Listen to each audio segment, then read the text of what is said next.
Уважаемые коллеги, господа, друзья, очень рад вас всех видеть.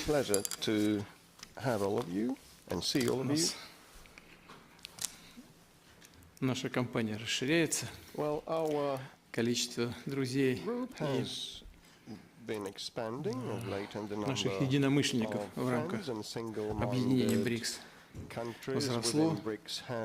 Интерес к деятельности объединения очень большой. Мы уже, и я, и мои коллеги неоднократно об этом говорили. И, конечно, этот интерес растет, в том числе и благодаря вашей работе и вашей поддержке, информационному обеспечению нашей работы с моими коллегами и друзьями, руководителями государств, участников, членов БРИКС. Скоро саммит, в преддверии саммита состоится еще визит президента Объединенных Арабских Эмиратов, буквально послезавтра, приедет. Будет у нас в воскресенье, с ним как раз вот здесь у меня дома запланирован неформальный ужин, а на следующий день, в понедельник, визит. А затем уже со вторника начнем работать в Казани. Большая очень программа запланирована. Да и в течение года, в течение нашего председательства в БРИКС много было сделано. Наверное, тоже к этому будет какой-то интерес. Я с удовольствием расскажу в общих чертах. Я сразу меня прошу извинить, я расскажу вам только в общих чертах, потому что такой объем информации невозможно весь этот объем с собой уносить, в голове держать, потому что сотрудничество очень разнообразное, многоплановое, по всем направлениям идет. И здесь, конечно, по каждому из этих направлений было бы, я думаю, вам интересно поговорить со специалистами, которые той или иной деятельностью занимаются профессионально. Очень рассчитываю на то, что у вас такая возможность будет, в том числе и у вас, и у ваших коллег, у ваших подчиненных, в том числе в ходе саммита БРИКС в Казани. Ну, это, пожалуй, все, что мне хотел сказать в начале, чтобы время не занимать. Я слово передаю вам и постараюсь ответить на ваши вопросы в том объеме, в котором я владею тем или другим аспектом нашей сегодняшней предстоящей беседы. Пожалуйста, прошу вас. Владимир Владимирович, сердечно благодарны за то, что вы в вашем прямо-таки нечеловечески напряженном графике нашли время встретиться с нами.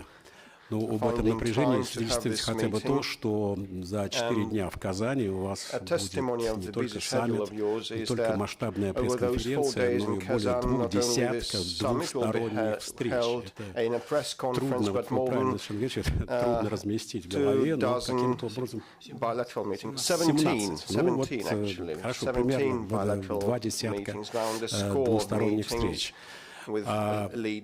Эта встреча, которую мы сейчас проводим, она исключительно важна не только для нас персонально, но и для всей планеты, потому что здесь представлены средства массовой информации, суммарная аудитория которых буквально несколько миллиардов человек.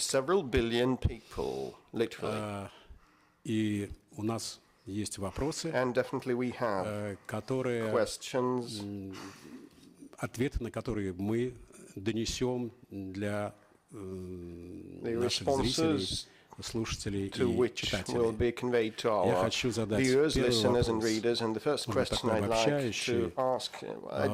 Мир меняется с такой скоростью, что даже порой не успеваем следить за тем, сколь другим он стал. Какие приметы этих перемен и какие возможности они дают для БРИКС? Самая главная примета – это формирование новых центров развития. Вот это самая главная примета. И это развитие, по мнению экспертов, которым я очень доверяю и ко мнению которых прислушиваюсь, оно объективно будет идти прежде всего в странах БРИКС. Это глобальный юг, так называемый, прежде всего. Это Юго-Восточная Азия, это Африка. Рост, позитивный рост будет в таких мощных странах, как Китай, Индия. Позитивный рост будет в России, Саудовской Аравии, но опережающий рост будут демонстрировать страны Юго-Восточной Азии и Африки. По нескольким причинам. Ну, во-первых, уровень развития тех стран, в которых ожидается позитивная динамика, но такая сдержанная, говорит, прежде всего, об этом говорит то, что эти страны уже достигли определенного уровня развития. Второе, в тех странах, о которых я сказал, и в которых будет опережающий рост, там еще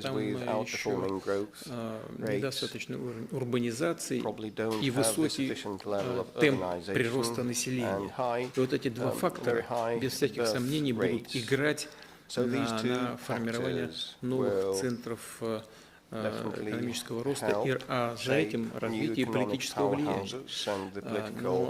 Что касается таких членов БРИКС, как Китай, Индия, Бразилия, Южная Африка, Южноафриканская республика, то, конечно, рост экономического потенциала будет сопровождаться и ростом их влияния в мире. Это совершенно очевидная вещь. Но это просто объективная данность. Вот БРИКС, ведь это уже говорили, много раз говорили мои коллеги, партнеры и друзья. Это 45% населения планеты, это 33% суши, и это постоянный рост торгового оборота. Уровень мировой торговли. Вот я сейчас только что выступал перед деловым советом БРИКС, перед предпринимателями из наших стран, и приводил цифры, о которых я уже говорил ранее. С собой не взял, но если посмотреть на 1992 год и 2023, то рост в мировом ВВП стран БРИКС совокупно, а рост стран семерки и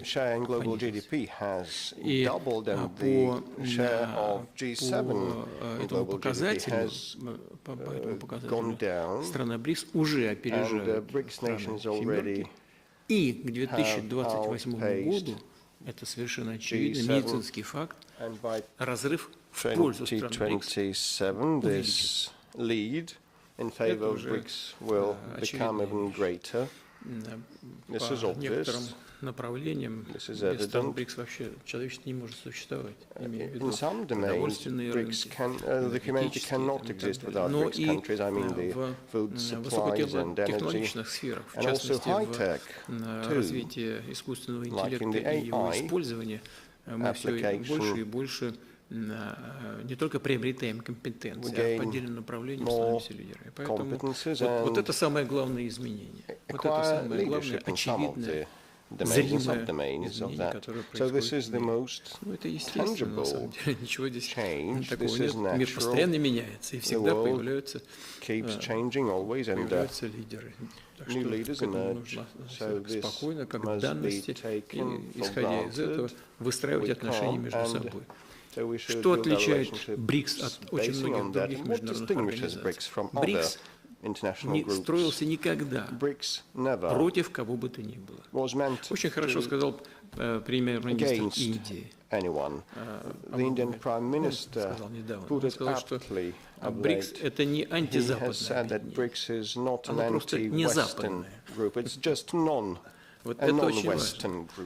В этом большой смысл есть. То есть БРИКС никому себя не противопоставляет. Это объединение государств, которые вместе работают, исходя из общих ценностей, общего видения развития и принцип самого главного учета интересов друг друга. На этой базе мы будем работать в Казани. Спасибо большое, Владимир Владимирович. Действительно, страны БРИКС – это 45% населения планеты, но если БРИКС и не составляет мировое большинство, то уж точно представляет, потому что многие страны, даже не члены БРИКС, болеют за успех этого объединения и разделяют ценности. Я с удовольствием представляю моего коллегу из Китая, Фан Юня, главный редактор компании CGTN и заместитель главы медиакорпорации Китая, господина Шена. И мы предоставляем право среди наших гостей задать первый вопрос, учитывая ваши личные отношения ask the first question, given your personal relationship with President Xi and the special relationship between Russia and China, and then we'll go clockwise. Mr. Fan, over to you. Your Excellency, Mr. President, it's my pleasure to represent the Chinese media today. The Kazan BRICS Summit is the first one after the expansion, so we pay a lot of attention to that. As the role of BRICS nations keeps growing after its expansion, what shall be the benefit for its influence? What is your take on that? You have mentioned that the BRICS nations represent more than 33% of global population and landmass, and so what shall the contribution of these new members and BRICS by and large be for the entire world? Well, BRICS now comprises 10 nations, and each of these nations represents a lot of value and interest for the global community, and definitely for BRICS too. Each of these nations has its own culture and history, its own advantages in global labor distribution Взаимодействие с этими странами представляет интерес для всех участников объединения БРИКС. Конечно, когда появляются новые игроки, появляются новые участники, причем полноправные участники какого бы то ни было международной организации, они привносят что-то свое. Здесь очень важно, чтобы они, с одной стороны, учитывали те принципы, на которых БРИКС создавался. Он создавался тремя странами. Первый шаг был сделан initially comprised by three countries, Russia, India and China. We did that together, and the acronym BRIC appeared in St. Pete, and afterwards it expanded. С другой стороны, все члены организации должны с уважением относиться к интересам новых стран-участниц. Мы в течение этого года делали все, что зависит от России, для того, чтобы постепенно, спокойно интегрировать всех наших новых членов в работу организации. Ведь у нас запланировано 250 самых разных организаций, самых разных мероприятий. И причем в разных областях. 200 мероприятий уже проведено. Мы не случайно приняли новых членов. Это и без того были страны, люди, которых мы хорошо знали, с которыми долго по-разному работали. Но теперь, как мы стали работать, мы стали вместе работать в рамках единой организации. То тогда, конечно, предоставляли площадки и для обмена мнениями, и для поиска возможных совместных проектов, причем в самых разных областях. Это касается, прежде всего, конечно, экономического взаимодействия, но не только. Мы уделяем большое внимание развитию межчеловеческих, гуманитарных связей в области культуры, кинематографии, в области молодежных обменов и так далее. Вот по всем этим линиям мы напряженно работали практически в течение всего года. И практика показывает, что мы на правильном пути. Практика показывает, что мы сделали хороший, верный шаг с точки зрения расширения. И, конечно, здесь я абсолютно убежден, это без всяких сомнений будет повышать, уже мы это видим, повышать интерес к организации и влияние в мире, и авторитет. За каждым из этих новых стран-членов стоят какие-то их ближайшие союзники. Тому или другому направлению. И когда эта страна попадает в объединение, все страны, которые близко сотрудничают с новыми странами-членами организации, они тоже смотрят внимательно, что там происходит, и тоже проявляют интерес к совместной работе. Говорил неоднократно. Towards joint work is on the rise. 30 countries, as of today, want to pursue more active cooperation with BRICS in this or that respect.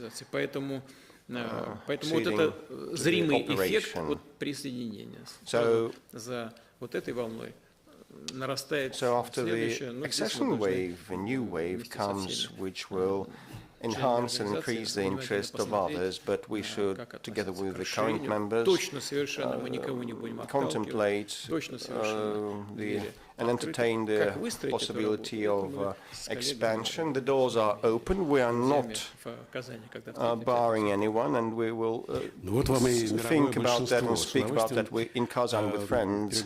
So I yield to my colleague with pleasure from Sky News Arabia.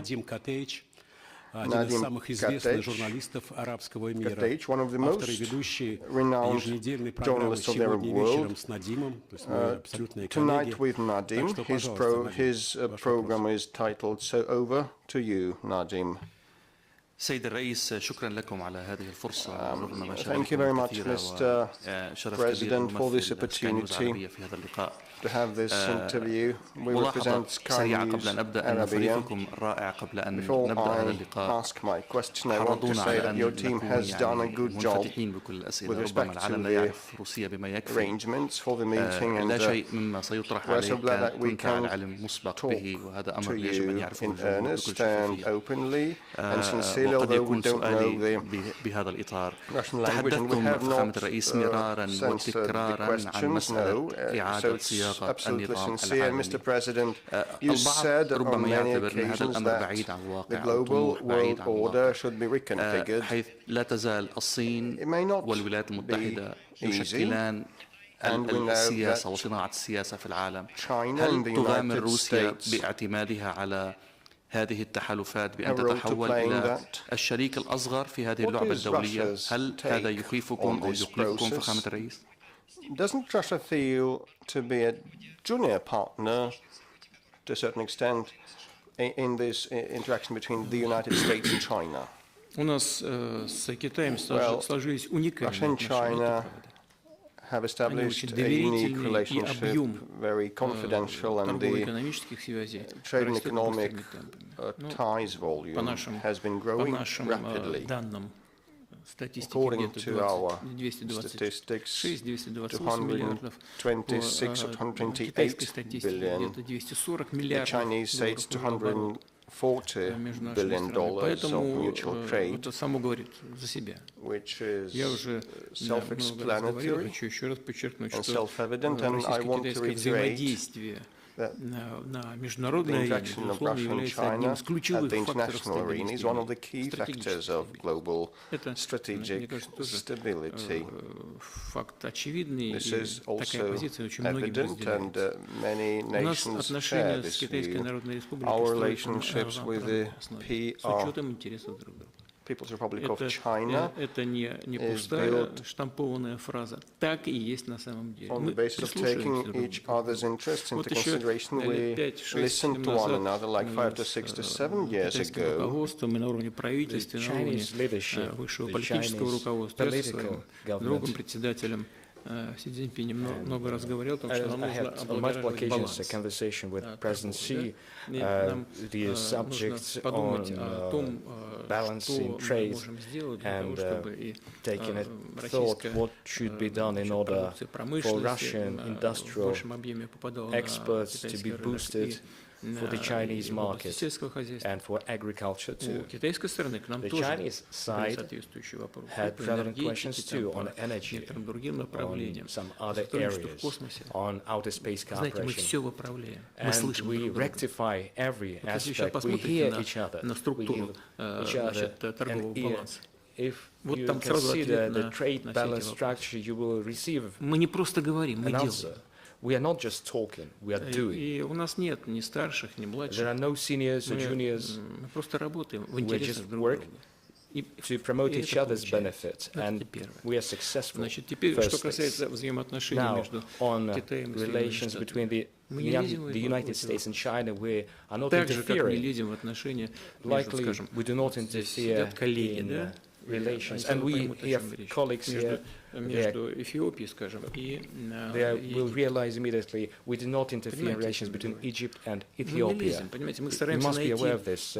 We are not meddling. Если возникают какие-то сложности, Whenever и there от are нас хоть что-то зависит, мы готовы предложить свои thing where we can assist in addressing challenges or issues, we are ready to provide a helping hand. And if participants are interested in our participation as well.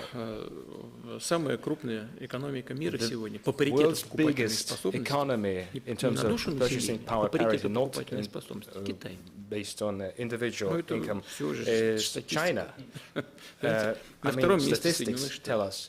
Да, на with the душу United States населения, ranking конечно, в second. Штатах намного больше. Per capita, the United States ranks biggest, but consider the population of China, over 1 billion people compared to the population of the United States. The economy volume is bigger. India ranks fourth. Russia is a little ahead of Japan. Доля Китай является нашим share of China, партнером торгово-экономическим номер один. China is Но our доля number России one trade partner, but растет. И Russia's доля share России grows. And now Russia's share, I mean, Russia ranks fourth in terms of the trade turnover with China, and it matters for everyone. Да. Мы очень внимательно каждый We are шаг very attentive in taking individual steps. Китайские партнеры с удовольствием Our Chinese приобретают российские counterparts энергоносители. buy Это самый Russian надежный energy, источник which is the России. most У reliable нас общая граница. source. We have Не a подвержен common никаким border, is not колебаниям subject с to точки any зрения там, мировой политики. fluctuations of Кстати говоря, global politics. взаимоотношений Китая с And by the Соединенными way, as Штатами. far as the Не нужно relationship between the United States ничего and через China границы is перемещать, concerned, по морю we do not перемещать, по need to океану. cross Всё borders, границы we do not общие. need to use А seas. We ресурсы have a common энергетические в border. России As for просто energy from безграничны. Russia, it is in fact limitless. А если посмотреть на отношения If we между can see Китаем и the Соединенными relationship Штатами, of the United вы States знаете, здесь and я China, думаю, что Штатам нужно I think задуматься. the Вот United они States испортили needs to give it a отношения с thought. Россией, They have вводят spoiled the постоянные relationship with санкции. Russia by И это imposing негативно continuous отражается на sanctions, них. and it has a negative Конечно, многие на impact них eventually on them. отражается. В том числе на долларе So, отражается. Весь мир задумался, стоит ли The entire world использовать is доллар, thinking whether если dollar is worth Соединенные using, Штаты по considering that the United политическим States, соображениям for political reasons, ограничивают использование the доллара в use качестве of their currency универсальной as a международной universal расчетной единицы. international Задумались об этом. unit of payment. И объем Now everyone использования is доллара doubting this, медленно, and the чуть-чуть volume of dollar сокращается и в расчетах, is и в reducing, резервах. both in settlements and Даже in reserves too. традиционные Consider союзники traditional Соединенных Штатов allies of the сокращают United свои States. Even they резервы в долларах. reduce their dollar reserves. А с Китаем что происходит? Ну тоже How- одна санкция за Now другой. China, one sanction follows another. It is not related to politics. It is because of the Chinese economy booming, and also because of an attempt to decelerate this growth by imposing various politically driven sanctions. Another point I would like to add here. The United States is late some 15 years. I mean, they will not be able to stop the Chinese development. It is an impossible task. It's like saying to the sun, do not rise. It will rise. There are objective economic processes. They are connected to a billion of factors. And this attempt to contain the development of China has a negative impact on the US economy. The competitivity of their commodities is lowering, and if they continue down this path, they will lose every competitiveness. That's how cooperation unfolded over the recent decades between the economy of the United States and China. It is interconnected, and everyone realizes it. But the actions that we see today taken by the United States of America, I think they are counterproductive in nature. But it is also related to security policy. I mean, by committing continuous provocations. Why are they doing this? I am often asking myself whenever I see provocative actions in one region of the world or another region of the world, why are they doing this? Effectively, NATO and the Europeans have been dragged into Asia through NATO. Nobody is asking the Europeans whether they want to spoil their relationship with China, whether they want to use NATO entities to enter Asia and to create a situation that would cause concerns for the region, for China specifically. Still, they have been dragged, literally, like puppies, by big angry person. They galvanize their allies there, Japan, Australia, New Zealand, into creating additional points of tension. They transfer rather dangerous weapons threatening Russia and China specifically. We follow these developments closely. We do not interfere.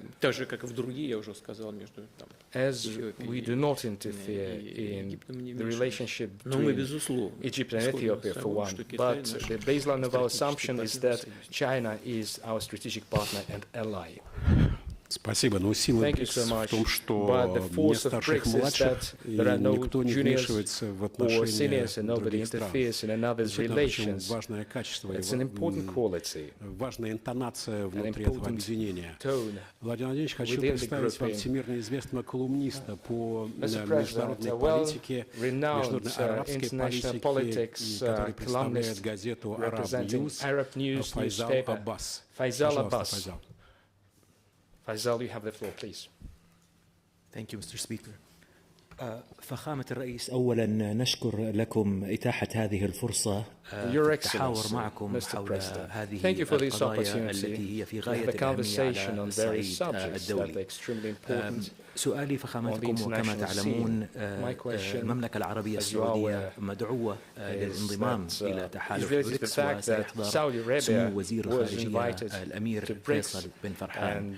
وكما تعلمون أيضا فخامة الرئيس فإن سمو الأمير كان منشغلا بكثرة منذ نوفمبر الماضي في بناء تحالف دولي لإقامة حل الدولتين والاعتراف بدولة فلسطين.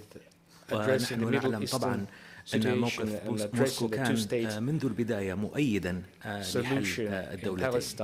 والسؤال فخامتكم في ظل قيادة دولتكم لقمة البريكس هذه السنة وحضور معالي الأمين العام للأمم المتحدة لهذه القمة، ما الذي يمكن أن نتوقعه من نتائج، من ضغوط، من حلول لوقف إراقة الدماء الحاصلة حاليا في منطقة الشرق الأوسط، خصوصا أنه في هذه الحالة هناك توافق تام بين كافة دول أعضاء في بريكس فيما يتعلق في حل الدولتين وضرورة وقف إطلاق النار.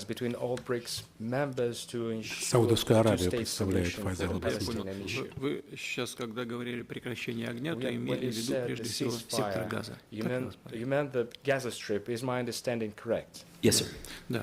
Ну, наша позиция здесь очень хорошо известна. Я вряд ли смогу что-то добавить нового. Мы всегда исходили из того, что должна быть реализована резолюция Совета Безопасности, решение Совета Безопасности об образовании двух государств, Израиля и палестинского государства. В этом корень всех проблем.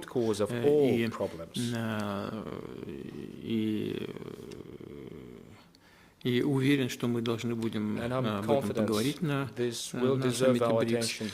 Кстати говоря, я пригласил и президента Палестины, чтобы он тоже поучаствовал в наших мероприятиях. Будет возможность его услышать его оценки. Но, знаете, у меня много очень было бесед на эту тему и с израильским руководством, и с руководством Саудовской Аравии, и с палестинским руководством.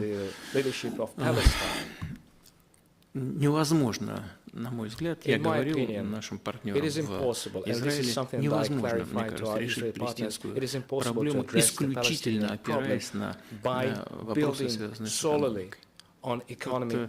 Я знаю, что у израильского руководства, причем и ныне действующего, и у прежних руководителей, есть мнение, что достаточно удовлетворить какие-то фундаментальные, основные интересы палестинцев, проживающих на этих территориях, и вопрос будет закрыт. Мне кажется, что кроме чисто материального характера, есть еще вопросы, связанные с духовной сферой, связанные с историей, связанные с чаяниями того или другого народа, проживающими на определенных территориях. Здесь вопрос гораздо глубже и сложнее.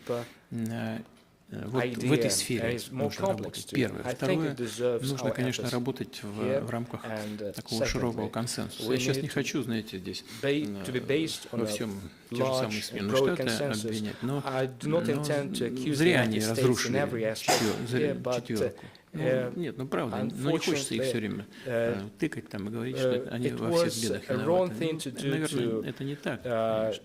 Но зря четверку разрушили. Четверка работала. Легче было согласовывать все позиции. Они взяли на себя, монополизировали эту работу, взяли на себя всю ответственность, ну и не получилось. Мне думается, надо бы вернуться. Может быть, не четверку эту расширить, поговорить о том, как восстанавливать эту территорию, как вернуть людей, которые покинули эту территорию. Палестинцы не уйдут оттуда, это их земля, надо это понимать. Это первое. А второе, чем больше будет проблем гуманитарного характера, тем больше будет желающих отстаивать свои интересы. Кстати говоря, многие и в Израиле это понимают, и такую точку зрения, которую сейчас вам излагаю, многие в Израиле тоже разделяют. И у меня есть была, и, в общем-то, есть возможность получать информацию от людей, которые придерживаются такой точки зрения в Израиле. Мы в контакте с Израилем, разумеется, с Палестиной. У нас традиционная позиция еще со времен Советского Союза, которая заключается в том, повторю это еще раз, что главный способ решения палестинской проблемы — создание полноценного палестинского государства. Спасибо большое. На следующий председатель группы компании Секунджело, доктор Игбаль Сурбе. который является одним из наиболее влиятельных лидеров Африки. В его группу компаний входит медиагруппа Independent Media и африканское новостное агентство. Доктор Игбаль Сурве работал с президентом Манделой и является глубоким приверженцем БРИКС. Южная Африка. Your Excellency, Mr. President, firstly, congratulations on the summit, and it's really a pleasure and honor that we are here today. Mr. President, you are one of the pioneers of BRICS. As you've quite correctly said, you have been there from the inception. And you've also seen the development of BRICS from the initial RICS to BRICS to, well, including South Africa, and then now the additional countries. Mr. President, I've had the pleasure of, being the chairman of the BRICS Business Council, and also the privilege of having met you during those engagements. And I'm a strong advocate for BRICS myself. But I get the sense that we have moved too slowly. And I get the sense that, in a way, that we may miss the valuable opportunity to ensure that the BRICS grouping becomes the preeminent grouping in the world. BRICS is very critical at this juncture in terms of where we find ourselves in world history. It's very important for the global south, or what Mr. Kislev has said as the global majority. And I think Russia has a very important role to play, and in particular yourself, Mr. President. My question is then very specifically to you. How can you and Russia hosting BRICS accelerate the mechanisms for BRICS to play a far more important role, one, economically, two, in payment systems, and three, which I think is important, in politically as well? Thank you, Mr. President. Что касается политического устройства, здесь ваш египетский коллега, я уже ушел от этой части. Ну, поскольку вы к этому вернулись, я вернусь и в начальной части его вопроса. Он говорил о том, что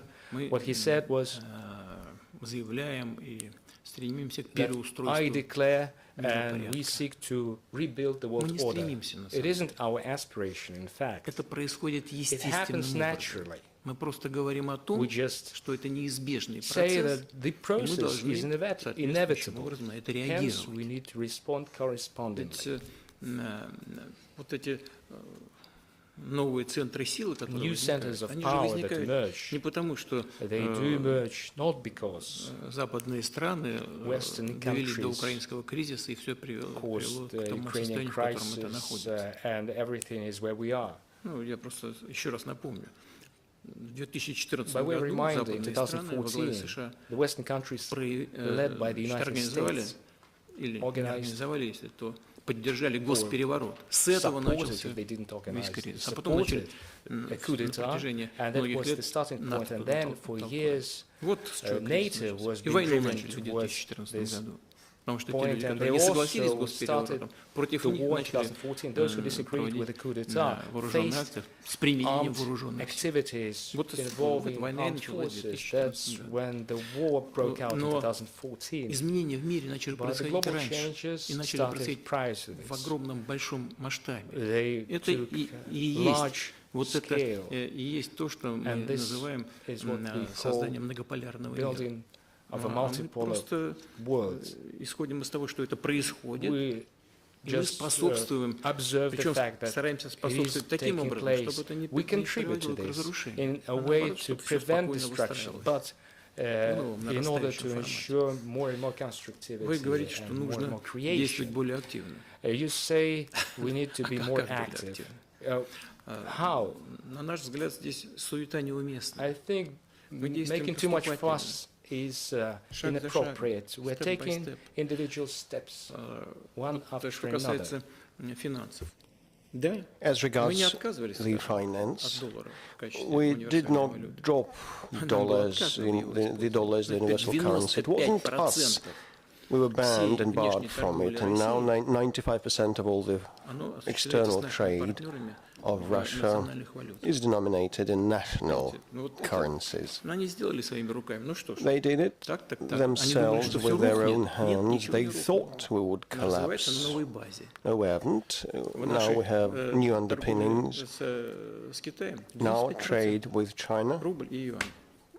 Кстати говоря, юань, значит, используется нами и в расчетах с третьими странами. And we also have been using RMB with third countries for settlements and payments, and definitely that plays into the hands of the Chinese currencies. A status. China doesn't want to do anyone any harm. No, it's happening naturally.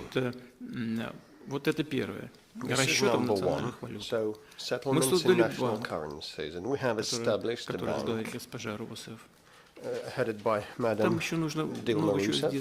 Над капиталом надо поработать, надо увеличить капитал, there is a need for a capital top-up, and we have met with Madam Governor several times. She's very professional, she knows what to do.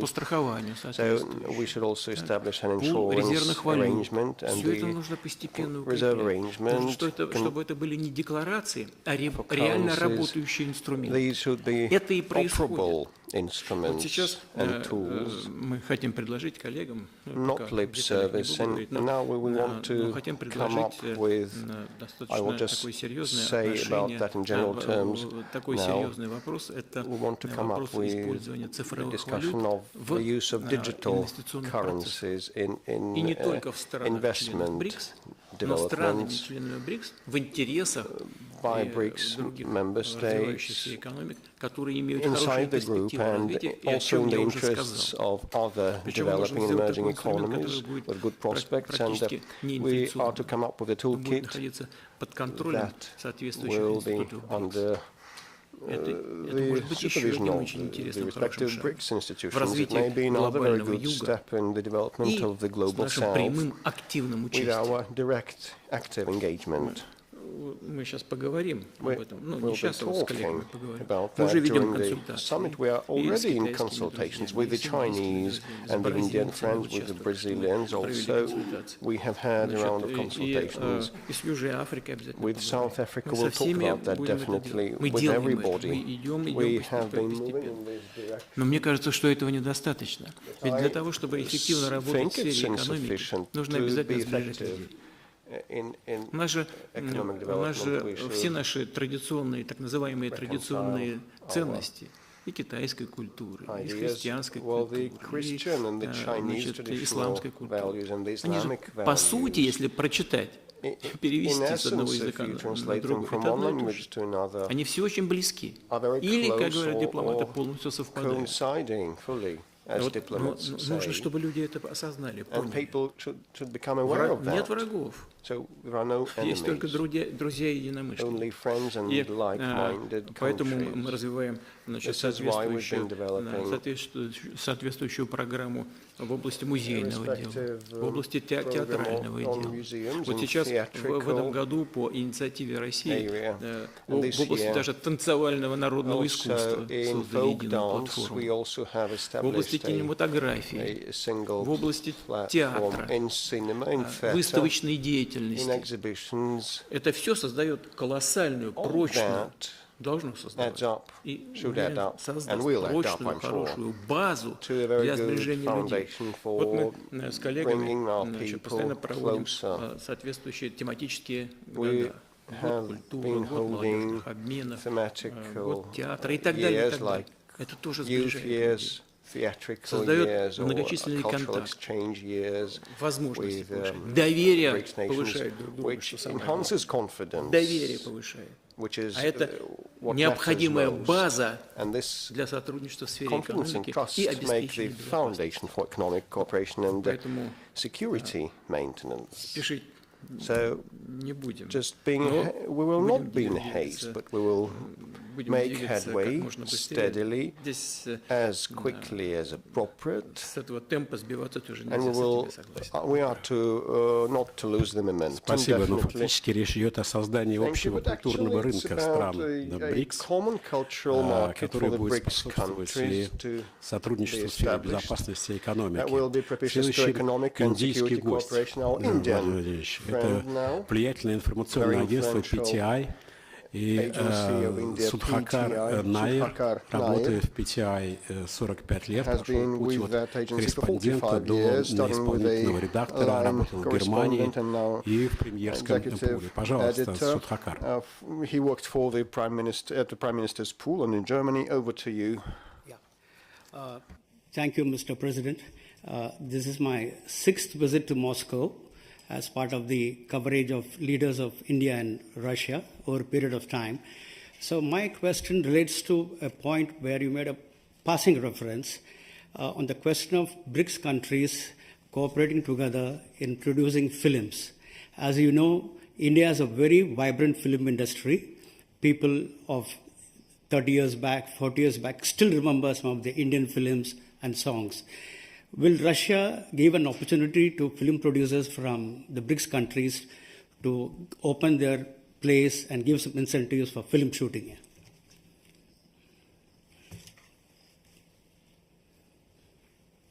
Вы знаете, если посмотреть на все страны БРИКС, if we have a look at the BRICS member states in their totality, I think that in this country, the Indian films are most popular than anywhere else. We have a special TV channel with Indian movies shown round the clock. Вопрос интереса к индийскому кино у нас очень большой. Первое. Второе. На московских кинофестивалях, да, у нас проводятся кинофестивали БРИКС. И в этом году на московском кинофестивале были представлены все ленты практически всех стран БРИКС. Победила, по-моему, работа режиссеров из Саудовской Аравии, Египта и третья страна там еще. Иордания, по-моему. Да, Саудовская Аравия, Египет и Иордания. Вот победила картина трех режиссеров из этих стран. Что касается экономической стороны дела,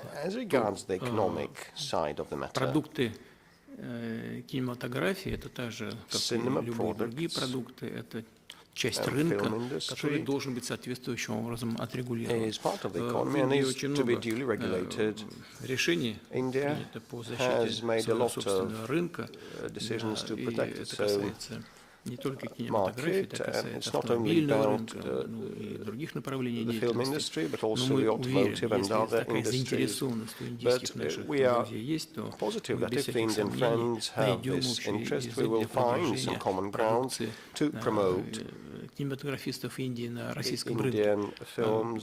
И могу сказать, что на рынке в широком смысле этого слова этот продукт востребован, во всяком случае, в России. И это наряду с фармацевтикой индийской, думаю, что it is very relevant and popular product. Alongside the pharmaceuticals, it's going to be a very good undertaking. I'm ready to talk with our friend, the Prime Minister of India, when he arrives in Kazan.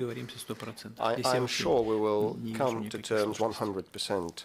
No difficulties. Спасибо, Владимир Владимирович. Ну, конечно, хотелось бы увидеть не просто индийское кино, хотелось бы увидеть кино с участием актеров стран БРИКС, представляющих свои разные культуры. Но чтобы там был индиец, китаец,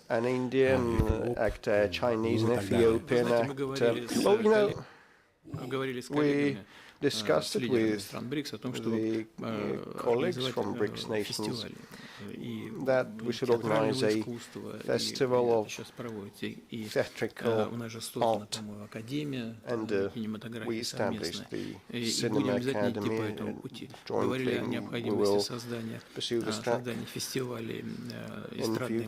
and popular music festivals also need to be created, so there is an open field for work, and we'll be interested, and the media definitely outlets, I think, will gladly cover and participate. Да, но в Советском Союзе был такой опыт, как «Мимино», например, там кавказцы, movie titled Mimino, where featuring a person from the Caucasus, a Russian and an ethnic Ukrainian, representing close but different cultures. Гость из Эфиопии, генеральный директор медиакомпании «Фана Бродкастинг», это крупнейшая медиакорпорация Эфиопии, вещающая на 9 языках. Адмасу Дамтью Белета. Over to you. Your Excellency, Mr. President, I thank you for the chance. My question is how to capitalize a collaborative project that could benefit BRICS Plus countries focusing on infrastructure, technology, and education. I thank you.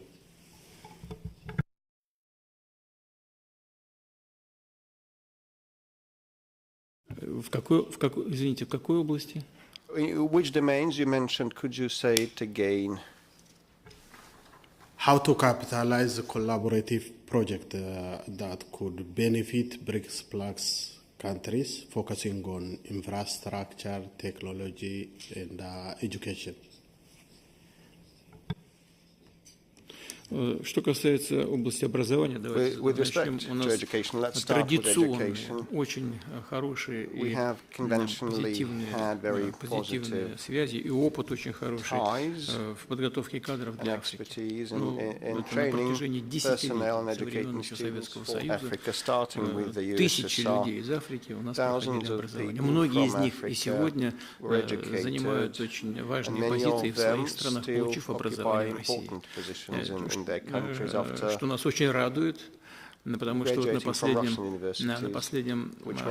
саммите Россия-Африка в Петербурге мы наблюдали такие картинки, которые порадовали, я думаю, миллионы российских граждан, потому что наши средства массовой информации, телевидение, интернет показывали, как сегодняшние госслужащие из некоторых африканских стран поют русские песни. Incumbent public servants from African countries singing Russian songs using very good command of the Russian language, and this is a very good образование, полученное в той или другой стране на языке, тем более страны.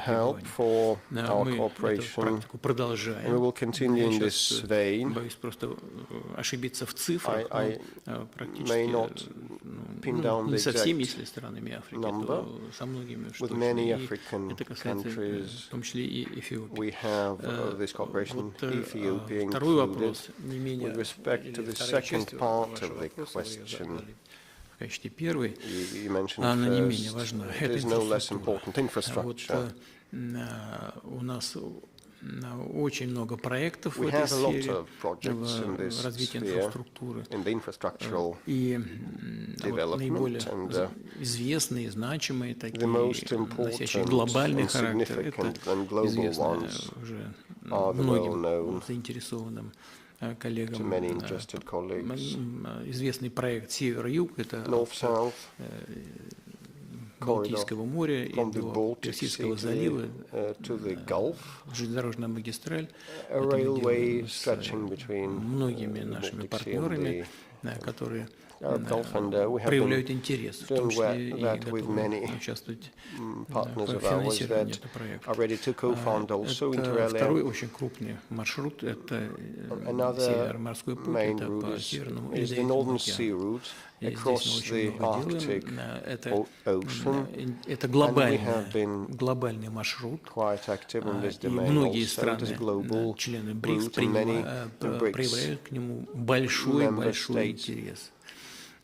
потому что он дает маршрут в случае своей реализации, он реализуется, дает очень большие экономические преимущества.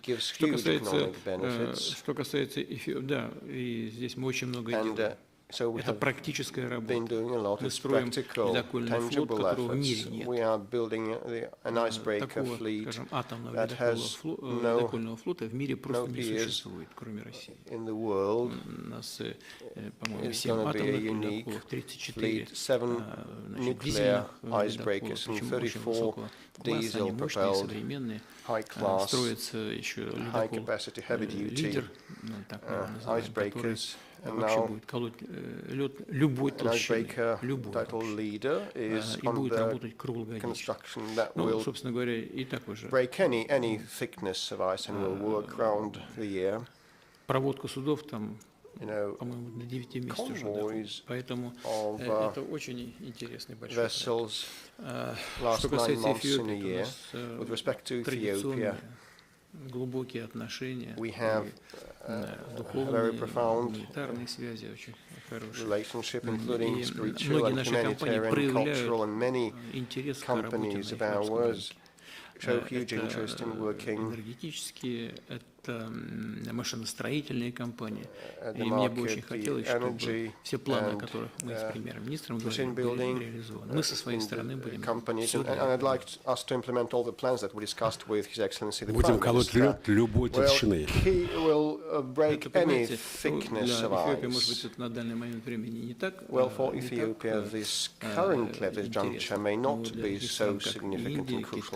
Индия, Китай, многие страны в других регионах представляет огромный интерес экономический. Поэтому мы обсуждаем это и в рамках БРИКС, и на двусторонней основе, и мы готовы к работе подобного рода с нашими партнерами по БРИКС. Ведущее информационное агентство Египта МЕНА Салахельдин Магаури. فخامة الرئيس هو الزميل المصري أنا من اليو إي هو الزميل المصري. أنا اسمي صلاح مغاوري من وكالة أنباء الشرق الأوسط من مصر. بشكر فخامتك على هذه الدعوة الكريمة، وطبعا موقف روسيا من قضايا العالم الثالث هو موقف مشرف للغاية، وزي ما حضرتك أشرت إنه الحكومة الروسية تعمل على التعاون وليس التدخل في شؤون الدول، خاصة وأن مجموعة البريكس شاهدنا أن روسيا تدعم كل دولة تريد الانضمام إلى هذا التجمع الاقتصادي. طبعا الاجتماع الذي ستستضيفه روسيا يأتي في ظل حالة من عدم الاستقرار السياسي والاقتصادي يشهدها العالم، إلى جانب طبعا التهديدات المتعاظمة اللي بيمر بها العالم الآن. عايزين حضرتك تطلعنا على رؤيتكم لمستقبل التعاون بين دول التجمع، وهل يحتاج العالم إلى مزيد من هذه التجمعات أو توسيع العضوية في البريكس لمواجهة الهيمنة الغربية على اقتصادات العالم، وهل ستدعونا إلى عملة تجمع عملة موحدة لدول البريكس، خاصة وأنكم تتحدثون عن التبادل بالعملات المحلية بين الدول التي تتعامل معها روسيا، وبالفعل قطعتم خطوات طويلة في هذا الاتجاه. شكرا. Consolidate national currencies. What are the long-term measures and plans in this respect? With respect to BRICS single currency, at this point of time, we are not entertaining that in earnest. Здесь мы должны действовать постепенно, не спеша. На данный момент мы изучаем возможности расширения использования национальных валют и создания инструментов, которые позволили бы сделать такую работу безопасной. Мы, как я уже упомянул об этом и сказал, рассматриваем возможность сейчас использования электронных инструментов. Необходимость, такая работа идет наладить отношения между центральными банками so we should и establish обеспечить relations надежный between обмен финансовой the информацией, central banks, and we should который provide for был бы the независим reliable от exchange тех of международных financial инструментов information that would обмена not финансовой depend on информацией, the которые international arrangements вводят определенные ограничения по that политическим introduce соображениям some politically и motivated нарушают принципы restrictions мировой and экономики. violate the global economic principles. Вот мы будем расширять вот это действие работу пула валют и укреплять банк BRICS, новый банк BRICS. Вот будем идти по этим направлениям. Для того, чтобы говорить о создании единой валюты, это нужно очень иметь высокую степень интеграции экономик. И не только это, нужно не только иметь высокую степень интеграции экономик, а нужно добиться их сопоставимого качества и объема. Невозможно, имея в виду значит, население и сами экономики. Но экономики по своей структуре, по эффективности, они должны быть примерно равноценны. Иначе мы столкнемся с теми проблемами еще больше, чем проблемы, которые возникли, скажем, в том же Евросоюзе, когда была введена единая валюта. Для тех стран, уровни экономик которых не были сопоставимы. Поэтому это отдаленные перспективы. Теоретически может быть, говорить. Теперь, что касается расширения. Вот мы сейчас, одна волна расширения прошла. И, конечно, это не случайно здесь у коллег прозвучали вопросы, что мы делаем для того, чтобы адаптировать новых членов организации. Это тоже требует несмотря на то, что мы долго друг с другом работали, взаимодействовали, но тем не менее, все равно в рамках единой организации я уже сказал, интерес к работе БРИКС, к участию в работе растет, 30 государств заявили желание работать в БРИКС. Поэтому мы сейчас вместе с коллегами, я буду говорить об этом, с нашими друзьями в Казани, с лидерами стран БРИКС, вырабатываем такую категорию, как страны-партнеры БРИКС. И вот первым шагом будем выстраивать эту работу. Но для нас, для России, это прежде всего страны СНГ, страны Евразийского экономического союза, но из других регионов мы тоже с удовольствием будем приглашать и с этими странами работать. Это первое. Второе, здесь нужен, конечно, консенсус. И мы будем аккуратно в этом отношении действовать. И руководствуясь двумя принципами. Это первый из них – это многосторонность, а второе – все-таки эффективность работы организации. Увеличивая количество членов организации, мы не должны свести к минимуму эффективность работы самой структуры. Поэтому вот, руководствуясь этими соображениями, теперь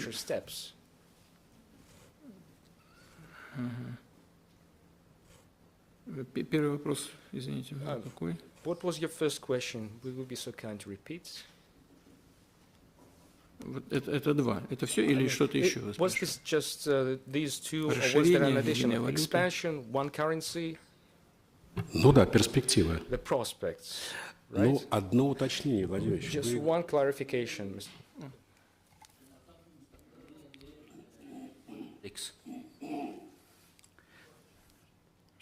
الآفاق المستقبلية لتجمع البريكس.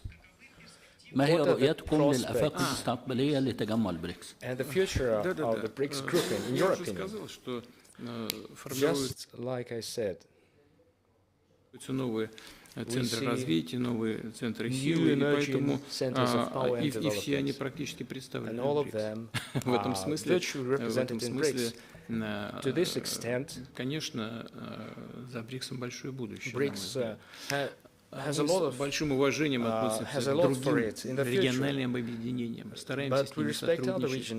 И, честно говоря, несмотря на всю конфликтность сегодняшней ситуации в мире, мне кажется, что развитие БРИКС, если он будет развиваться на тех базовых принципах, о которых я сказал в начале, а именно неконфронтационности, не работа против кого-то, а только исключительно в интересах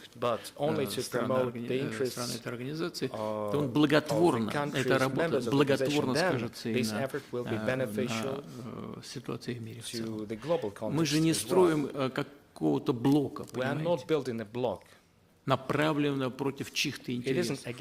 Это не блоковая организация. И в этом смысле она имеет универсальный характер. И, на мой взгляд, благотворно будет отражаться и на мировых делах в целом, в том числе на мировой экономике. Если она будет, если эта работа будет помогать развитию мировой экономики, то в этом смысле она будет полезна и для тех стран, которые в эту организацию БРИКС не входит. И сегодняшние мировые лидеры экономические тоже, на мой взгляд, в конечном итоге получат от этого выгоду. Несмотря на то, что многие из них сталкиваются сегодня с определенными проблемами. Мы знаем, проблемы еврозоны, она балансирует на грани рецессии.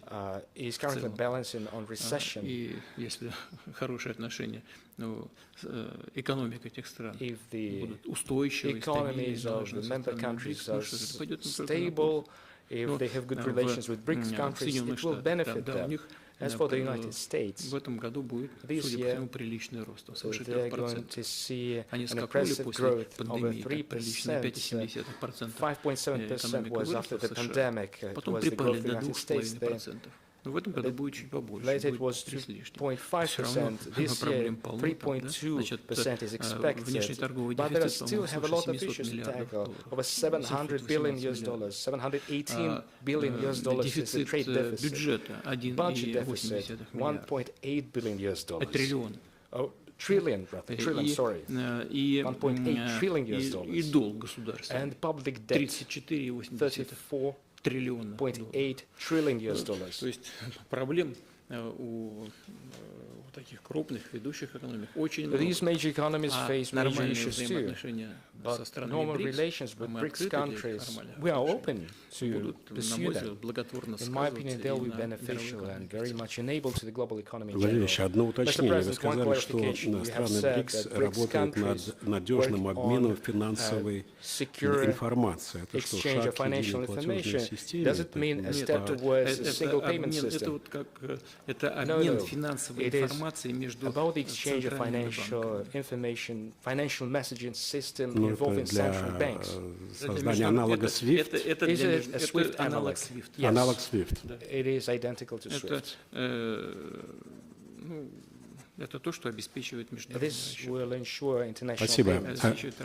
Бразилия, CNN Бразил, Даниэль Литнер, редакционный директор, вошел в список самых уважаемых журналистов в Бразилии по версии бразильского журнала «Журналистская компания». Пожалуйста,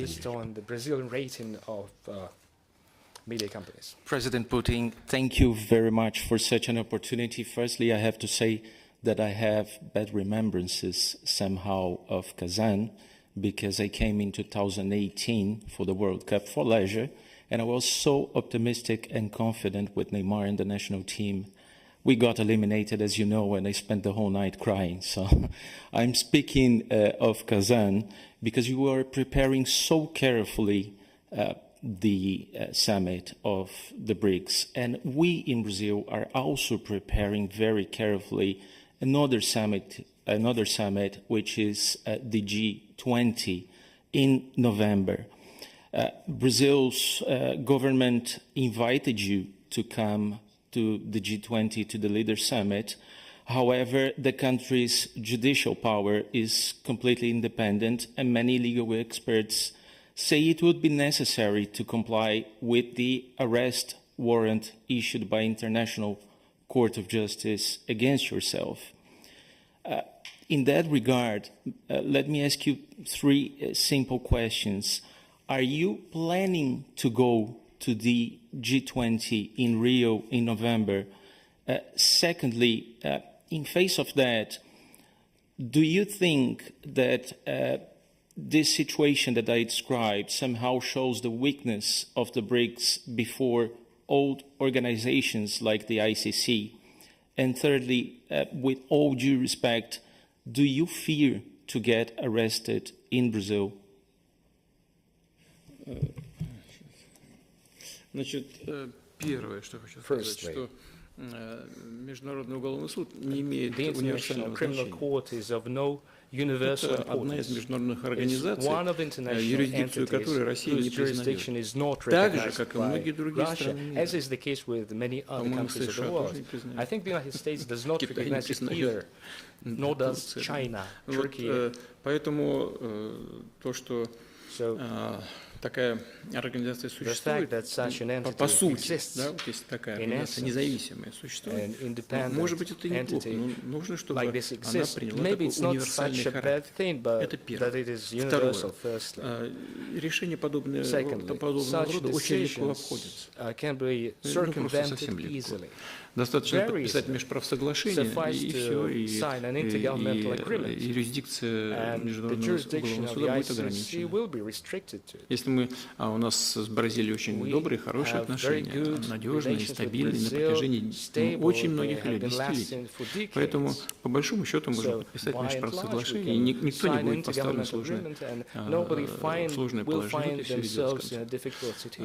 Теперь по поводу независимости. Ну, мне бы не хотелось здесь ничего нагнетать, но тем не менее мы знаем, что Международный уголовный суд заявил о том, что он собирается принять решение в отношении некоторых политических деятелей Ближнего Востока. А потом на него из Соединенных Штатов цикнули, и он заткнулся. И это все. Поэтому уважение к такой организации, которая не носит универсального характера, и не является самостоятельной, оно, к сожалению, небольшое, на низком профиле. Ну и, наконец, самое главное. Ну, во-первых, вы знаете, у нас непростая ситуация, украинский кризис еще далеко не закончился. Да? А во-вторых, и самое главное, мы понимаем, что в принципе двадцатка это хороший форум. Он полезный в целом.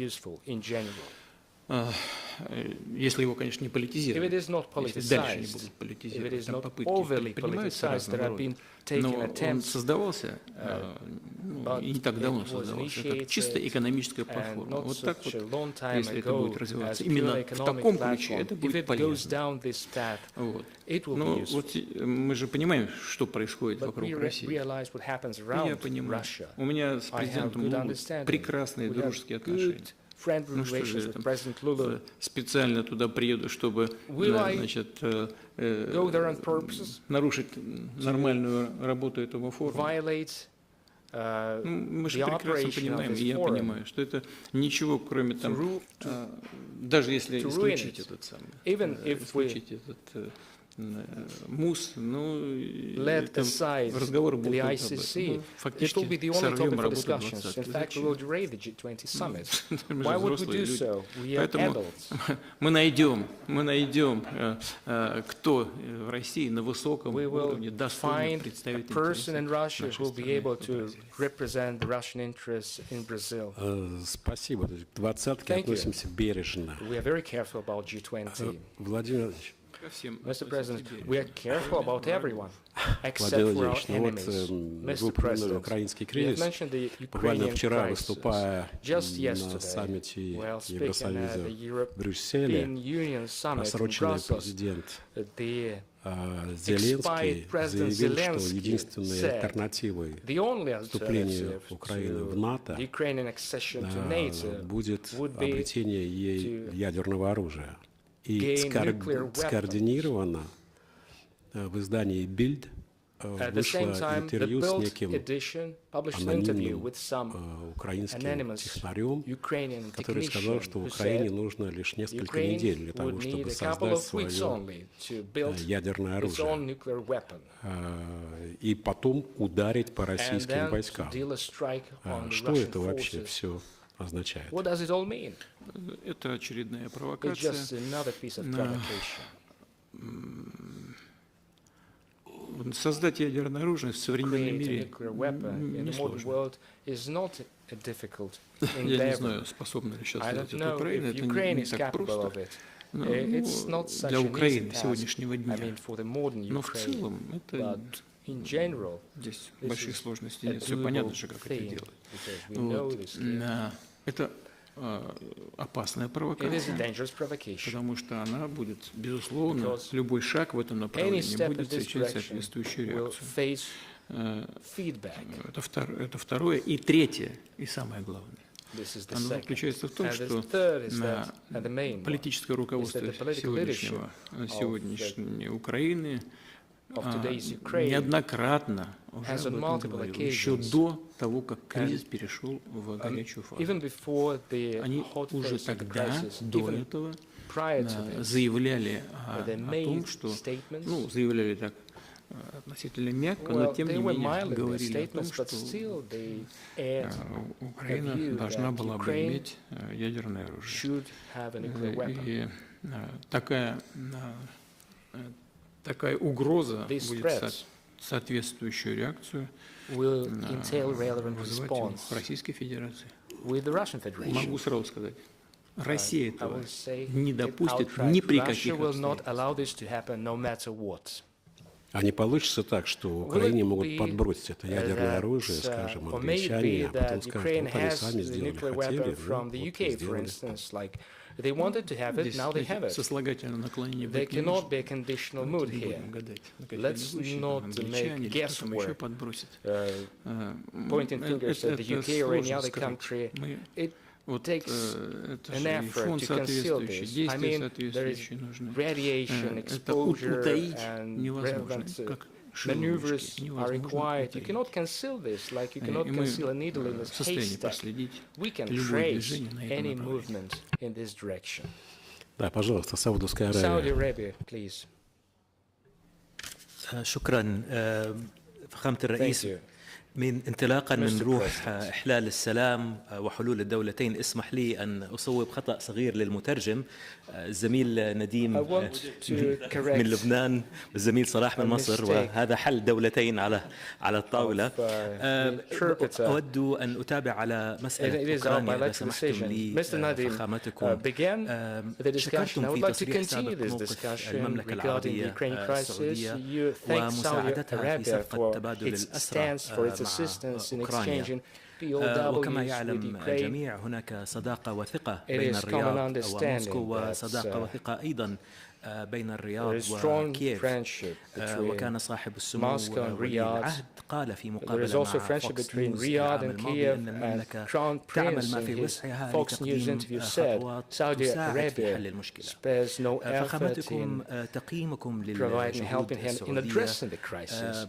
هناك أكثر من دولة في منطقة بريكس قدمت حلول لمحاولة حل هذه الأزمة، لكن باعتبار المزايا التي ذكرتها للتو باعتبار الرياض على مسافة مقاربة من البلدين، هل من الممكن أن تشارك روسيا في مؤتمر سلام إذا ما عقد في بلد صديق مثل المملكة العربية السعودية؟ وهل تتوقعون عقد مثل هذه القمة في وقت القريب العاجل قبل نهاية السنة مثلا؟ Вы сейчас сказали про дружеские отношения России и Саудовской Аравии. Так и friendly relations between Russia and Saudi Arabia. It is exactly what it is. We consider Saudi Arabia as a friendly state. We have good relations with both the king and friendly personal relations with crown prince. И я знаю, просто уверен, что I know, все, что делают Саудовская and I'm sure that whatever Saudi Arabia does on this track, it does sincerely. No doubt here.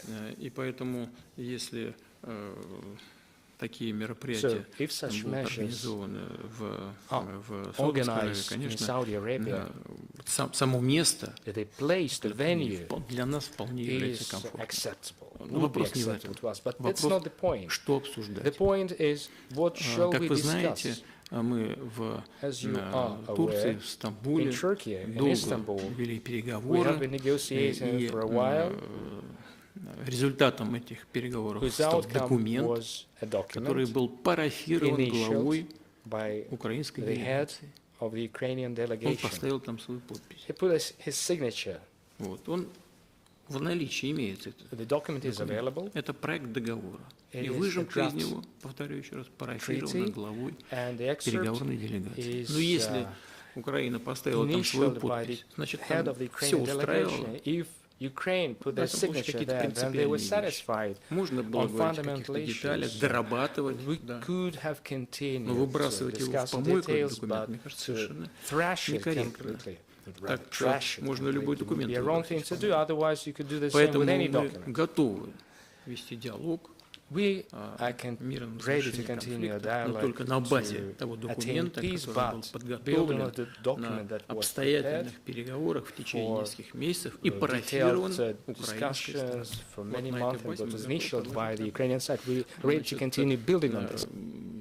Есть инициатива Китая, Бразилии, которые очень взвешенно подходят к вопросам регулирования, объективно. Attitude to that, and a group has been established in New York, and we treat that with attention and respect, and we know that all our friends, including the BRICS members, are set to conclude the conflict as SAP and by peaceful means. We are aware that definitely this is an irritant for the global affairs and for European affairs and for the global economy. Мы, как никто другой, заинтересованы в том, чтобы завершить его как можно быстрее. И, конечно, повторю еще раз, готовы вернуться. Не мы прервали переговоры. Я хочу напомнить, это же украинская сторона заявила, что все, дальше переговоров с Россией не будет. Первое. Второе. Вышел декрет президента Украины, запрещающий вестись на переговоры. Декрет-то действует. Пусть для начала отменить хотя бы этот декрет. Это смешно даже говорить. Все призывают нас вести переговоры, а то, что украинская сторона запретила сама себе вести переговоры, на это что, никто не обращает внимания? Это же смешно. Negotiations with Russia. It's ridiculous. But the main point is the underpinnings, and the underpinnings will be that draft document that was agreed upon during this Istanbul negotiations. Да, спасибо. У нас уже образовывается очередь. Пожалуйста, Объединенные Эмираты, потом ЮАР, потом Бразилия. South Africa, and then Brazil. First the UAE. فخامة الرئيس، يعني نظرا لفهمك العميق للاستراتيجيات العسكرية، لربما شعرت بالدهشة في لحظة ما من أداء الجيش الروسي في هذه الحرب التي ربما طالت أكثر مما كنتم تتوقعون في البداية. لا أعرف إن كان هذا التقييم صائب، ولكن هل يعني شعرتم بأي شيء من المفاجأة، الدهشة، الخيبة ربما، لا أعلم، من أداء الجيش الروسي كون هذه المعركة طالت إلى هذا الحد؟ والسؤال الثاني، كيف تعرفون النصر في أوكرانيا؟ What defines victory for you in Ukraine? How can you decide that you have reached the victory in Ukraine? Well, you know, setting the timelines would be very difficult and counterproductive. Just now we talked. We have talked the possibility of peaceful talks, well, and I have said that we would be in favor given the certain conditions, and It's our most sincere and frank position. The sooner the better. And with respect to the military, to the army, today warfare has been rapidly changing, and means and ways of warfare because of the technological progress at the contemporary age and period of time. And it's very hard to assess what is going to happen today and tomorrow. Not long ago, it was said that the contemporary warfare was about the fight between technological solutions. And today, I have heard from the people, military on the ground, that of the battlefield, that today's war is a war of mathematicians. Because, radio jamming and interference devices would be effective against certain delivery vehicles, and they would suppress them, and the other side has, for example, calculated and reckoned what is the counterforce and reprograms the software of its striking assets in a week or 3 weeks. The other side once again builds up their efforts and once again changes the jamming program and software, and it can go forever, go on forever. Well, the Ukrainian army on its own cannot do that, as neither can they, nor can they use long range and high precision delivery vehicles, because they don't have them at hand. It is all done by NATO professionals. But you know what the difference is? NATO is waging a war against us with the hands of the Ukrainian soldiers, and Ukraine spares no lives for the interests of third countries, but Ukraine on its own doesn't use high-tech weapons. NATO does that. The Russian army wages a war on its own and creates military solutions on its own, and software also is done on its own. It's proprietary, and this is the big difference between us. Over the recent years, I have been witnessing that the Russian army has become one of the most combat effective and high-tech armies in the world. And when NATO will get tired of waging this war against us, I'll just ask them. We were ready to continue fighting, to continue the struggle, and we will have the upper hand. We'll win, we'll prevail. Победа будет за нами. We will Пожалуйста, prevail. ЮАР. Please, South Africa. Thank you, Mr. President. When I listen to some of the questions and some of the comments, I'm in a way very happy I stay in Cape Town, on the southernmost tip of the African continent, far away from many of these conflicts. But I also reflect on whether or not the world needs a Mandela moment, and whether BRICS and your leadership can provide that Mandela moment, because every war has to be followed by peace. That is a sine qua non of the world through the ages. And we have to always find the path to peace. Often the path to peace is not very easy, because it's not very obvious. It's also made a lot more difficult by the technological involvement in war today, in conflicts today, because in a way it dissociates people from the war, in a way, so to speak. But Mr. President, my question is a contradictory one, because on the one hand, I think you are a peace lover, and you want peace. The Russian people want peace. The people in the Middle East want peace. The people in other parts of the world want peace.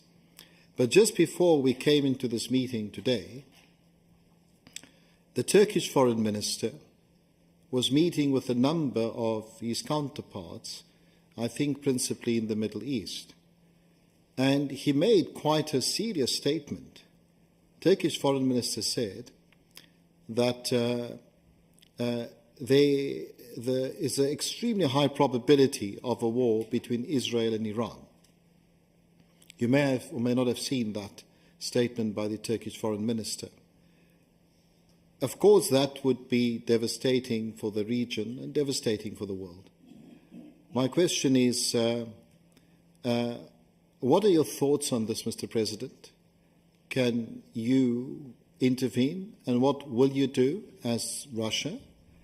And what will BRICS do if this is to happen? Thank you.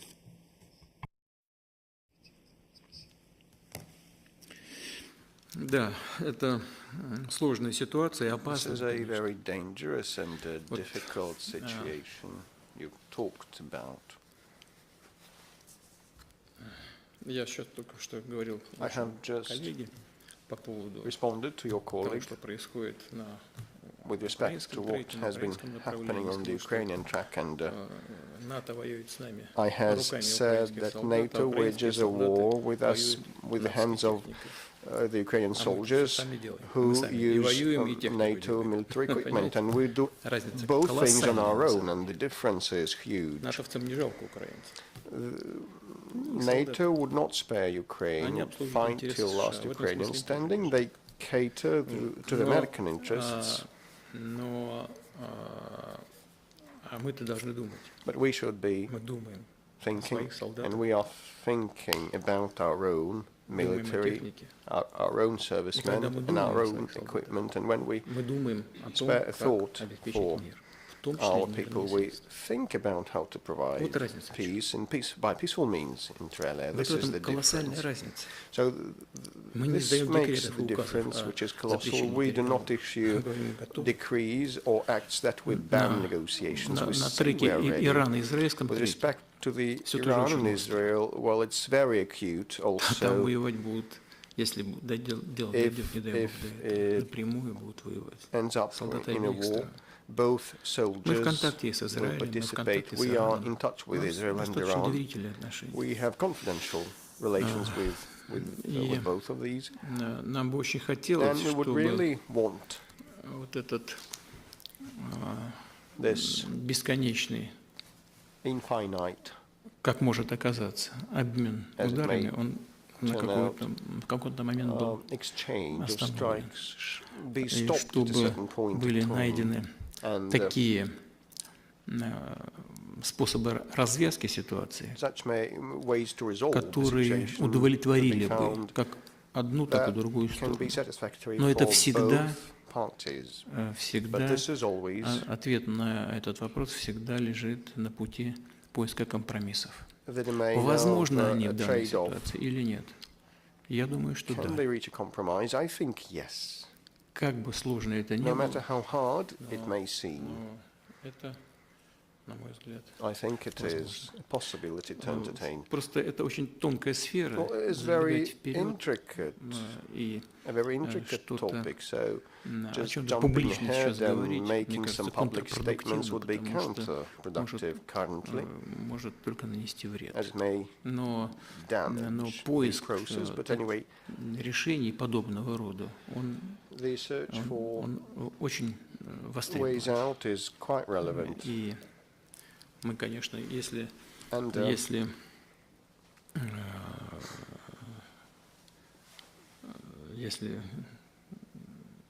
стороны конфликта в этом заинтересованы, мы готовы поучаствовать абсолютно искренне, с пониманием интересов как одной, так и другой стороны.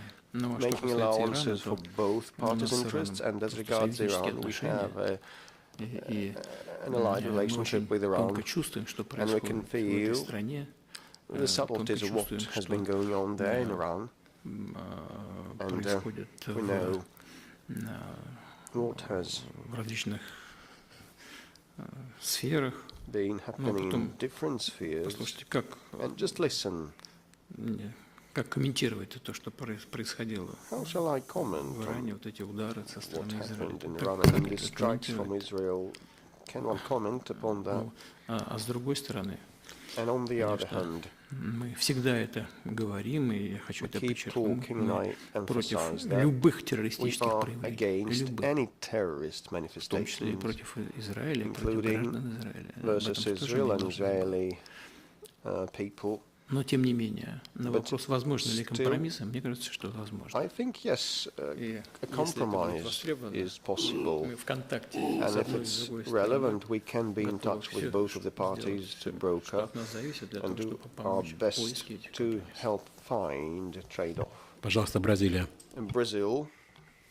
Let me please get back to the 6-point peace plan proposed by China and Brazil.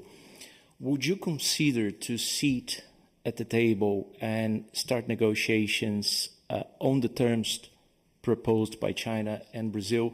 Besides, Mr. President, President Zelensky of Ukraine called the plan destructive and said President Lula of Brazil could be considered too much pro-Russia. That's his words.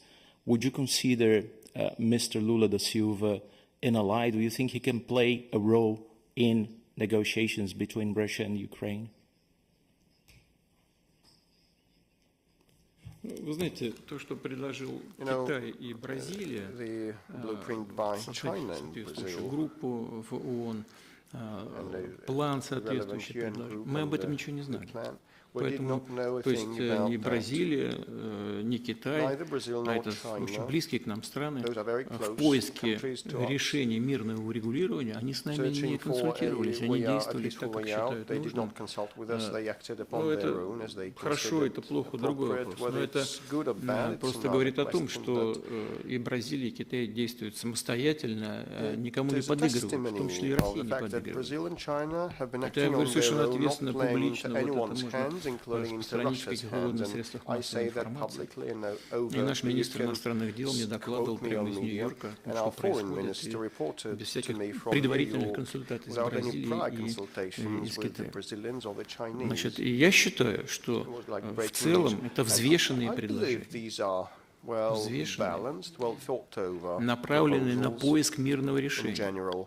Если кому-то это не нравится, но это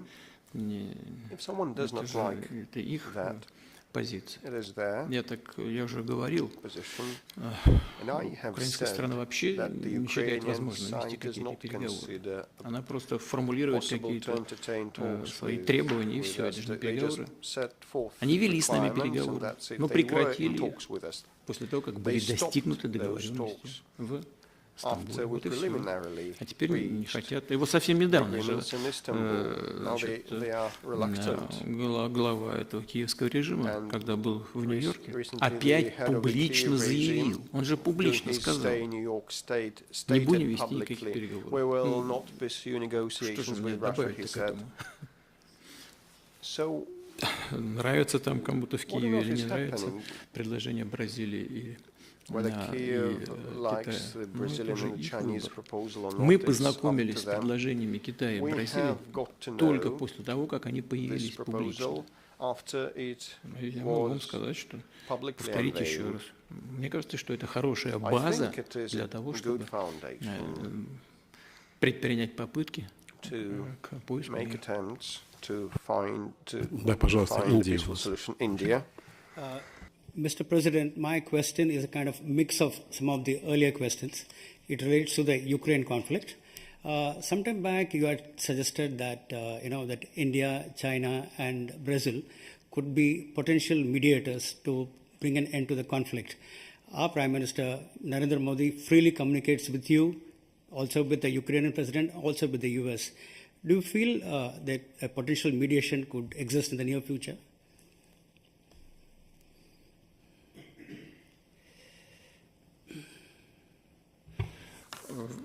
Вы знаете, вот сейчас только коллега ваш задал вопрос по событиям и напряжениям на ирано-израильском треке. И я ответил, что если от России что-то будет зависеть, если наше посредничество востребовано, то мы с удовольствием поработаем с коллегами.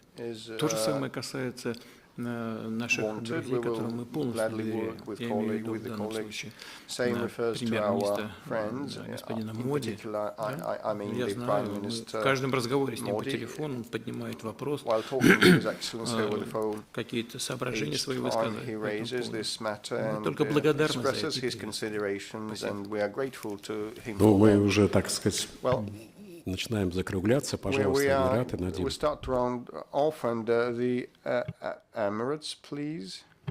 فخامة الرئيس يعني سأعقب على ما جاء في طيات سؤال زميلي من البرازيل. الشيخ محمد بن زايد سيأتي إلى موسكو خلال الساعات 48 المقبلة، وهناك لقاء تحدثت عنه في بداية هذه الجلسة. كانت لكم زيارة مهمة جدا واستقبال مهم جدا في أبو ظبي، على الرغم من ما تفضل به الزميل حول محكمة الجنايات وإلى ما هنالك. الشيخ محمد كان أيضا في الولايات المتحدة الأمريكية، حيث عقد اجتماعات رفيعة المستوى واتفاقيات مهمة في الموضوع التكنولوجي. هل الإمارات تبدو لكم هي النموذج للعلاقات الدولية التي تتطلعون إليها، بمعنى هذه القدرة على إدارة علاقة متناقضة بين واشنطن وموسكو، بين إيران وإسرائيل، بين الجناح الجبهة الرفض العربية والجبهة الأخرى؟ هل هذا النموذج يمثل ما تطمحون لأن تكون عليه السياسة الدولية؟ Of a policy that you would like to pursue. This is a very good example, and we have good standing relations with the president, and I hope that I'm sure that his visit will be very fruitful. Both the unofficial part, I will invite him to my place next door. We will dine and spend an evening together talking all the relevant matters, and indeed the president of the UAE can and is able to support good relations with many partners, and this has its own intrinsic value, so we will wait and see. Немало сделала, помогла, в том числе и по обмену удерживаемых лиц, и с Объединенными Арабскими Эмиратами мы в таком же контакте. Экономические связи у нас развиваются, товарооборот подрастает. Он, конечно, не как с Китаем, там не 240 миллиардов, но тенденция положительная. Это первое. А второе, у нас инвестиционный фонд работает очень. И это просто конкретные вопросы двухсторонних отношений. Ну а что касается ближневосточной проблематики, мы прислушаемся к тому голосу, который формулирует руководство Объединенных Арабских Эмиратов. И, конечно, учитываем это и в своей практической политике. Пожалуйста, Китай. 昨天刚才大家讨论了很多关于安全和平的问题，我来谈一个关于发展的问题。非常感谢总统先生刚才对于中俄关系，尤其现阶段的中俄关系做了非常重要的表述。今天中国的外交部刚刚发布了消息，习近平主席将启程前往喀山参加我们的峰会。您认为，在习近平主席和总统先生战略引领下，中俄关系已经进入历史的最后时期。那么，您对未来5年、10年乃至更长的历史周期里面的中俄关系有些什么样的期待？另外，您认为中俄在哪些方面的合作是最有潜力的？因为我们最近在研究金砖的相关的报道的时候，我们发现，无论在电商、清洁能源，包括中国正在全力推进的新质生产力、智能制造等等方面，不仅是中俄两国可以因此而受益，而且对整个金砖地区的发展也会有很大的好处。在这方面，您认为什么样的方式是最具潜力和最有发展的可能性的？这就是我的问题。Trade and commerce tools And you dimensions, what are the main areas that bear a lot of Сейчас promise мы in the bilateral очень ties? активно работаем в сфере энергетики. Well, we have Это been хорошо working известно. actively in the И это energy, направление мы, безусловно, будем развивать. and we will Мы continue работаем doing so. над созданием 2 We work блоков on на атомных электростанциях в building Китае. 2 units of Мы nuclear поставляем power большое plants количество in China, and we энергоресурсов, и supply a lot нефти, и of газа, и будем energy. расширять это Oil сотрудничество. and Я gas уже говорил, will expand this что и для нас cooperation. это полезно, и для It's useful for us and наших китайских for the друзей Chinese очень friends of надежный ours источник, потому they что он receive никак не reliable подвержен source of никаким energy. влияниям со стороны. И это такая базовая вещь. Мы расширяем сотрудничество в области сельского хозяйства. И мы благодарны нашим китайским друзьям за то, что они там, где, естественно, соответствует интересам Китая, приоткрывают свой рынок, в том числе для поставок товаров сельхозпроизводства, имею в виду, скажем, свинину и некоторые другие товары. Но это, конечно, такие вещи традиционного характера. Но мы должны смотреть, безусловно, в будущее. И здесь одно из важнейших направлений – это, конечно, высокотехнологичное сотрудничество. Это инфраструктура, это искусственный интеллект, это биотехнология, генетика, это космос. Да, пожалуйста, Саудовская Аравия. شكرا سعادة المحاور. فخامة الرئيس شكرا مجددا لكم على سعة صدركم ووقتكم. لدي سؤالين سريعين.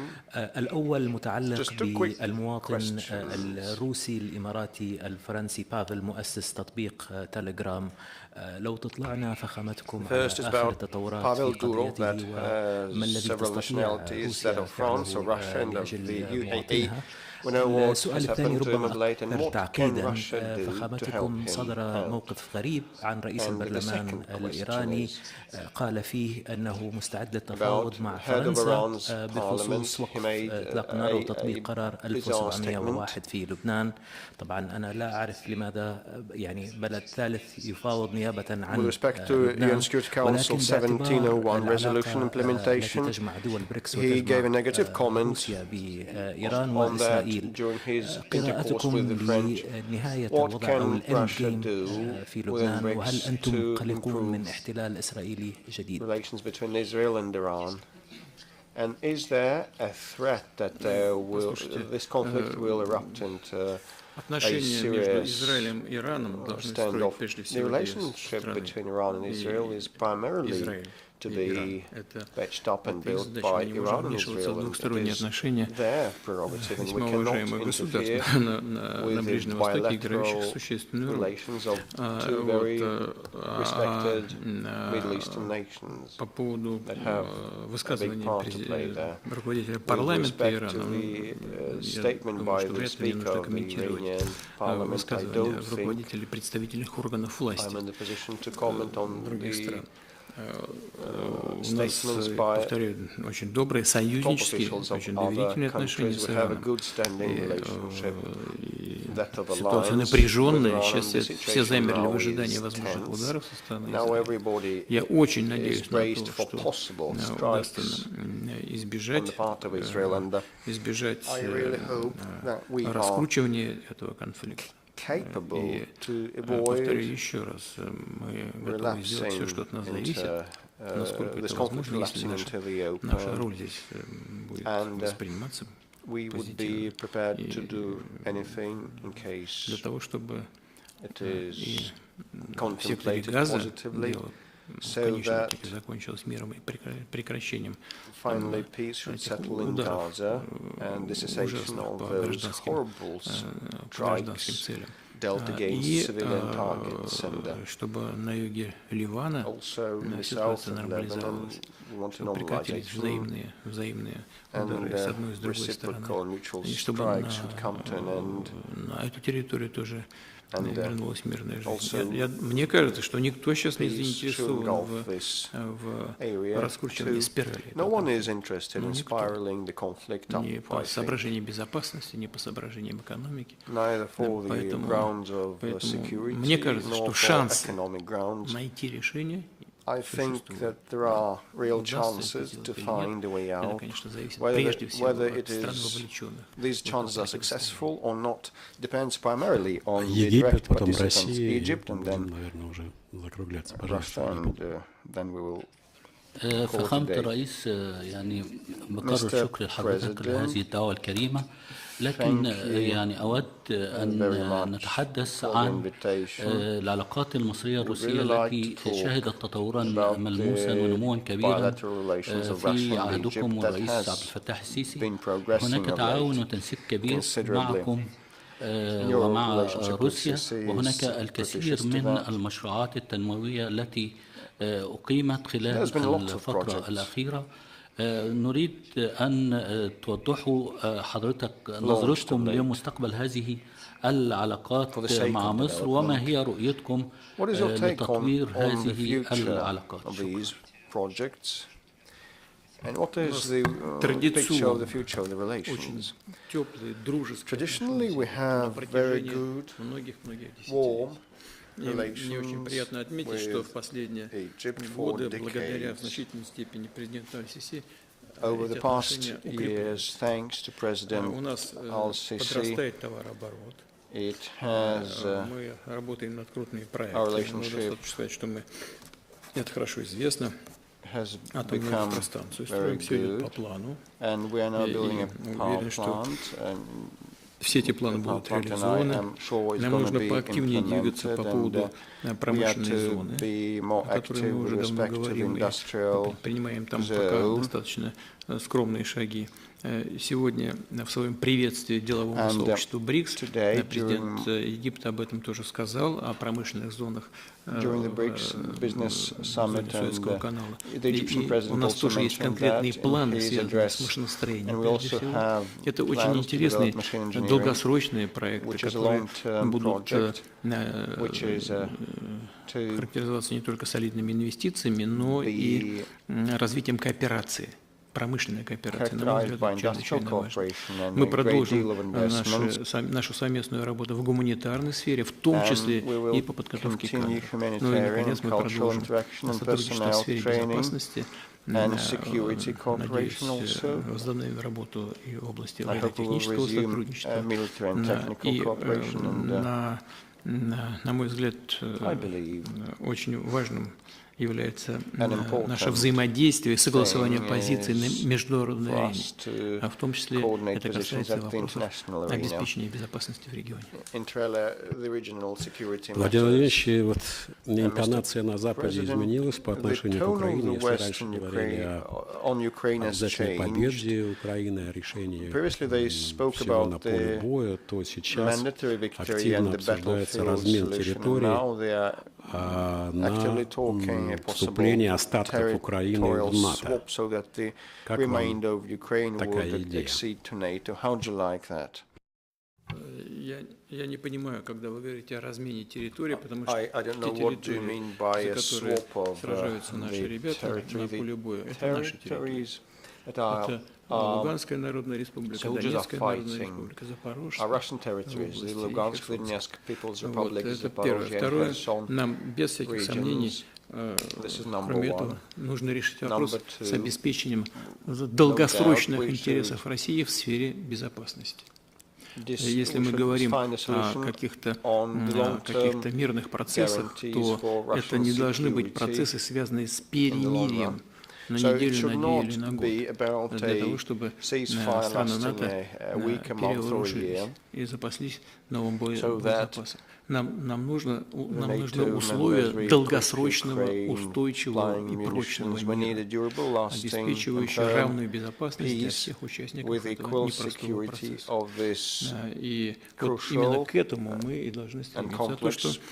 То, что когда-то и кто-то говорил о необходимости нанести России стратегическое поражение, обеспечить победу над Россией на поле боя, это невозможно, это нереалистично. И поменяли свою точку зрения. И правильно сделали. За это похвалю. Спасибо большое. У нас еще вопросов много, но мы понимаем, что наши 2 часа истекли. Не будем злоупотреблять вежливостью президента России. Огромная благодарность от всех нас за вашу искренность и терпеливость. Я даже записал себе некоторые важные вещи, что БРИКС не антизападная организация, а просто не западная. Да, ну вы пример Моди, да, но вы цитируете 30 государств заинтересованы в сотрудничестве с БРИКС, что очень важно. Вопрос о единой валюте не созрел, но нужен надежный обмен финансовой информацией, фактически аналог. It's not currently due to talk about a single currency, but we need a да, и более широкое использование национальных валют. США опоздали на 15 лет. Никто не лезет в отношения других стран внутри организации БРИКС. Но мы ко всем относимся бережно. А победа будет за нами. Спасибо большое. Я хочу вас поблагодарить за организацию сегодняшней встречи. Хочу всех коллег поблагодарить за совместную сегодняшнюю работу и за интерес, который вы проявляете к работе БРИКС. У организации хорошие, такие стабильные, надежные перспективы. Повторю еще раз. Такая уверенность у меня основана на том, что у нас общие понимание того, как нужно выстраивать отношения друг с другом. А если такие страны, как build relationships with each other if such countries as India, China, Russia, Egypt, Saudi Arabia, the UAE, and all the other BRICS participants, all in all 10 of them, and also those countries that show interest in dealing with BRICS, 30 of them in total. If everybody, all that bunch is guided by this single set of principles and values, the entity will use it as a solid underpinnings and will become an important pillar of the new global, multipolar, stable world order, providing for all the people's development. I'd like to thank you for this joint work, and let me express hope that it's not the last time that we meet. I hope that you or your representatives are attending BRICS Summit. Владимир Ильич, мы очень благодарны вашей пресс-службе, которая нас очень бережно и заботливо, и наше последнее на сегодня пожелание с совместным фото. Today is a joint photo, a family photo with you. I'm ready.